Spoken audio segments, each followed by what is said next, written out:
কবিগুরু রবীন্দ্রনাথ ঠাকুরের পূজারিণী।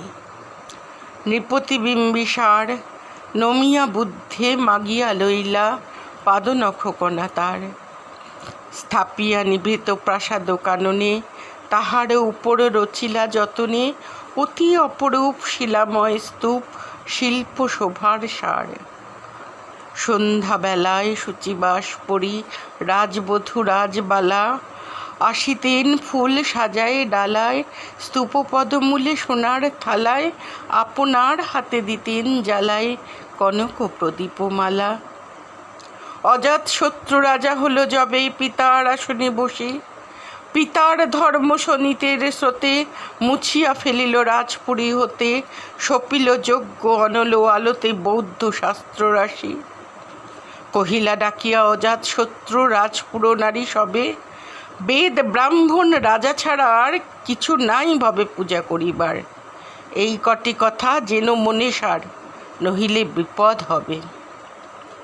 সেদিন শারদ দিবা অবসানে শ্রীমতী নামে সে দাসী পুণ্য শীতল সলিলে নাহিয়া পুষ্প প্রদীপ থালায় বাহিয়া রাজমহিষীর চরণে চাহিয়া নীরবে দাঁড়ালো আসি।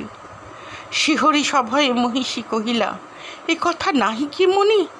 অজাতশত্রু করেছে রটনা, স্তূপে যে করিবে অর্ঘ্য রচনা, শুলের ওপর মরিবে সে জনা অথবা নির্বাসনে।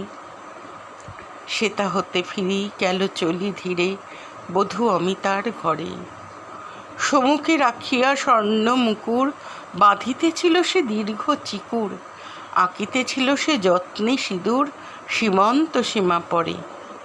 শ্রীমতীরে হিরি বাকি গেল রেখা, কাঁপি গেল তার হাত।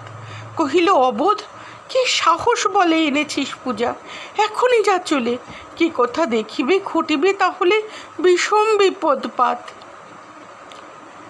অস্তরবীর রশ্মি আভায় খোলা জানালার ধারে কুমারী শুক্লা বসি একাকিনী পড়িতে নিরত কাব্য কাহিনী। চমকি উঠিল শুনি কিঙ্কিনী, চাহিয়া দেখিল দ্বারে।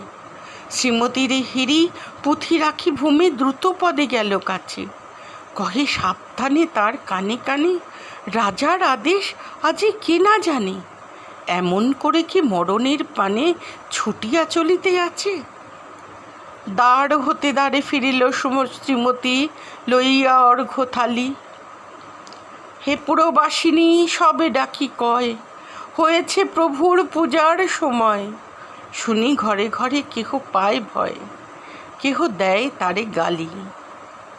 দিবসের শেষ আলোক মিলালো নগর সৌধ পরে, পথ জনহীন আধারে বিলীন কলকোলাহল হয়ে এলো ক্ষীণ। আরতি ঘণ্টা ধ্বনিল প্রাচীন রাজ দেবালয় ঘরে। শারদ নিশির স্বচ্ছ তিমিরে তারা অগণ্য জলে। সিংহ দুয়ারে বাজিল বিষান, বন্দিরা ধরে সন্ধ্যার তান। মন্ত্রণা সভা হলো সমাধান, দাড়ি পুকারিয়া বলে। এমন সময় হেরিলা চমকি প্রাসাদে প্রহরী যত। রাজার বিজন কানন মাঝারে স্তূপপদমূলে গহন আধারে চলিতেছে কেন যেন সারি সারে প্রদীপমালার মতো। মুক্ত কৃপানি পুররক্ষক তখনই ছুটিয়া আসি কহিল, কে তুই ওরে দুর্মতি? মরিবার তরে করিস আরতি। মধুর কণ্ঠে শুনিল, শ্রীমতী আমি বুদ্ধের দাসী। সেদিন শুভ্র পাষাণ ফলকে পড়িল রাক্ত লিখা। সেদিন শারদ স্বচ্ছ নিশীতে প্রাসাদ কাননে নীরবে নিভৃতে স্তূপ পদমূলে নিবিল চকিতে সে সারথীর শিখা।